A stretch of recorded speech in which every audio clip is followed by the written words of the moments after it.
Buenos días a todos y bienvenidos.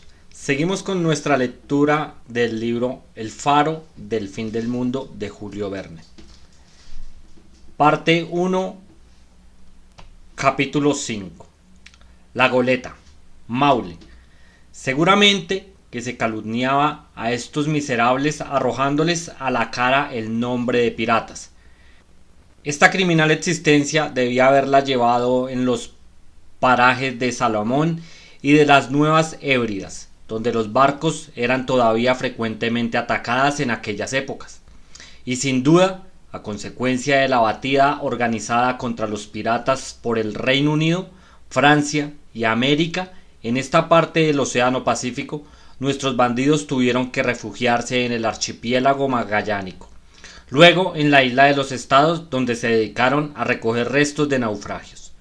5 o 6 de los compañeros de Congred y de Carcante habían también navegado como pescadores y marineros de buques mercantes y estaban habituados a la vida de mar. Los demás serían el complemento de la tripulación. Si la banda lograba apoderarse de la goleta, esta goleta, a juzgar por su casco y su arboladura, no debía ser más de 150 a 160 toneladas. Una ráfaga del oeste la había arrojado durante la noche en un banco de arena sembrado de rocas, contra las que hubieran podido estrellarse, pero no parecía que el casco hubiese sufrido gran cosa.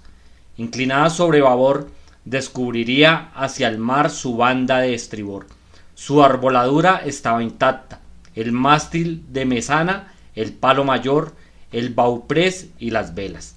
La víspera, por la tarde, cuando la goleta fue divisada, luchaba contra un viento noroeste bastante fuerte, tratando de ganar la entrada del estrecho Le Maire.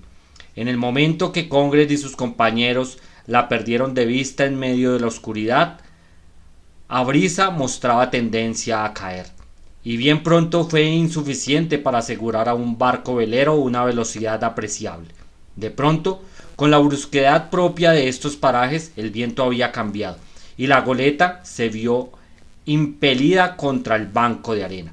El capitán y la tripulación, viendo que la corriente llevaba la goleta contra una costa peligrosa, erizada de arrecifes, había echado el agua a un bote, creyendo que, de permanecer a bordo, perecerían todos porque la goleta iba a destrozarse irremisiblemente contra las rocas.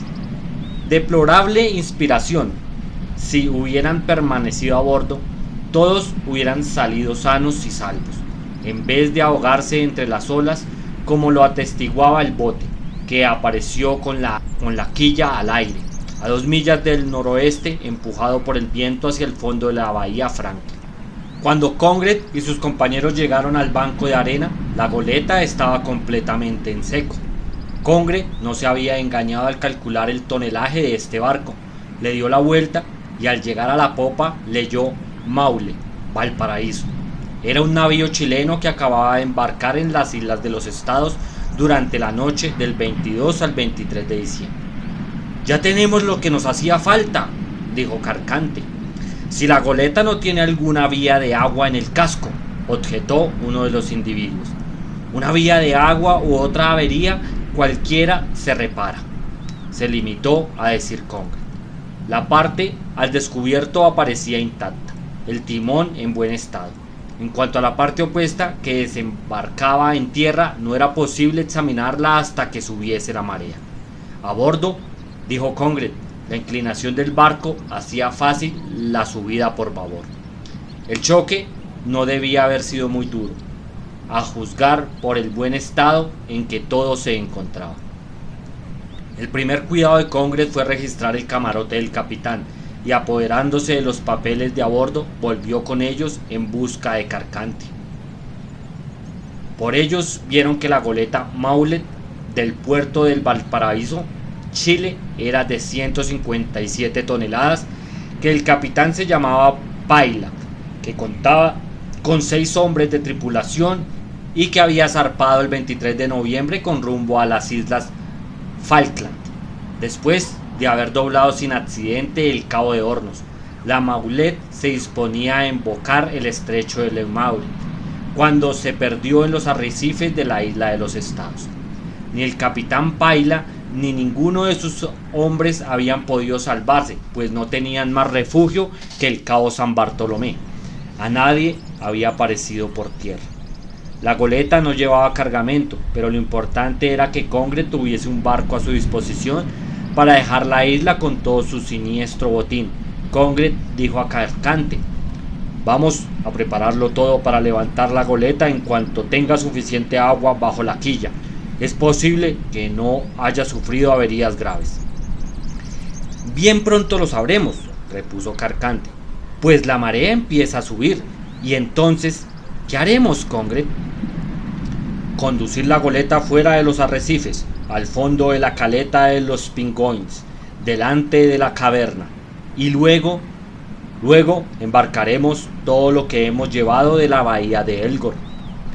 Todos se pusieron al trabajo para no perder la próxima marea, lo que hubiera retardado 12 horas al poner a flote la goleta.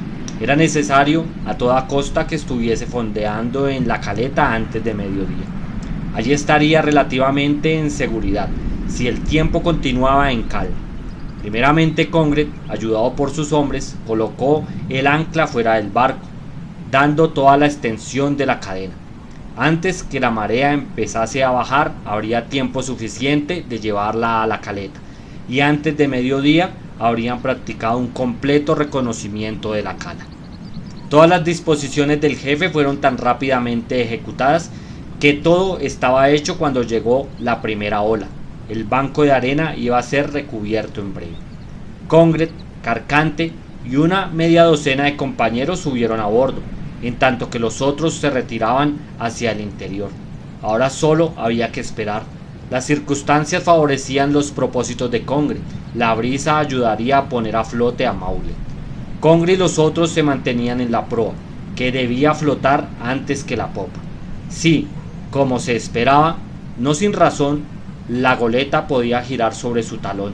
La operación se simplificaría notablemente. El mar iba ganando tierra poco a poco. Ciertos estremecimientos indicaban que el casco sentía la acción de la marea. Aunque Congred estaba ya seguro de poder desembarcar la goleta y ponerla en seguridad en una de las caletas de la bahía Franklin, le preocupaba, no obstante, una eventualidad. Estaría desfondado el casco por la parte que se encasaba sobre la arena y que no había sido posible examinar. Si existía alguna vía de agua y por ella entraba el mar, no habría más remedio que abandonarla donde estaba, y la primera tempestad acabaría de destruirla. Con qué impaciencia Congred y sus compañeros seguían los progresos de la marea. Poco a poco fueron recobrando la tranquilidad. El mar iba subiendo a lo largo de los flancos sin penetrar en el interior. El puente iba tomando su horizontalidad. «No hay vía de agua», exclamó Carcante. «Mano al cabestraste», ordenó Congred. Los hombres se dispusieron a maniobrar. Congred, inclinado sobre la borda, observaba la marea, que subía desde hacía hora y media. Faltaría todavía una media hora para que se desprendiese la popa. Congred quiso entonces precipitar la operación y permaneció en la proa. Gritó: «¡Virar!». Todos los de la banda empujaron vigorosamente las manivelas y la goleta se enderezó por completo. Carcante recorrió la cala, asegurando que no había entrado el agua. Era ya seguro que la Maulet no había sufrido avería de importancia, y en estas condiciones sería fácil conducirla hasta donde estuviera en seguridad. Se la cardaría durante la tarde, y al día siguiente estaría en disposición si hacerse a la mar. Si el tiempo no cambiaba, el viento era favorable a la marcha de la Maule, bien que remontase el estrecho de Lemaire o que siguiera la costa meridional de la isla de los Estados para ganar el Atlántico. Poco después de las 8:30 la proa empezó a levantarse, pero la segunda mitad de la quilla tocaba todavía en la arena. Congred y los suyos no dejaban de sentir viva inquietud. El mar no subía más que durante media hora escasa, y era necesario que antes de ese tiempo la Maule estuviera completamente a flote. Durante 2 días la marea iría disminuyendo en intensidad y no recobraría su máximo hasta pasada 48 horas. Había llegado el momento de hacer un supremo esfuerzo. Fácil es imaginarse cuál sería el furor, mejor dicho, la rabia de esta gentuza al considerarse impotentes. Tener bajo sus pies el navío que anhelaban desde largo tiempo, que les aseguraba la libertad, la impunidad, tal vez, y no poderle arrancar del banco de arena. Un retraso cualquiera podría constituir un fracaso completo. Era evidente que la marea empezaba ya a bajar lentamente y que las rocas iban bien pronto a quedar en seco. Viendo la partida fallida, los hombres lanzaban juramentos formidables y casi sin aliento se disponían a renunciar a una empresa que no podía tener éxito. Congre corrió hacia ellos, los ojos centellantes, los labios cubiertos de rabiosa espuma. Agarrando una hacha, les amenazó con abrir la cabeza al primero que desertase de su puesto, y ya sabían todos que cumpliría la amenaza. Los bandidos se aferraron a las manivelas en un esfuerzo desesperado. La barra del timón se movió indicando que se desprendía de la arena. ¡Hurra!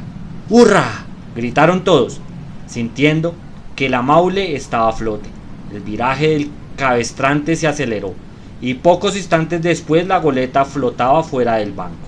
Media hora más tarde, después de haber sorteado las rocas a lo largo de la playa, la goleta fondeaba en la caleta de los Pingouins, a 2 millas del cabo San Bartolomé.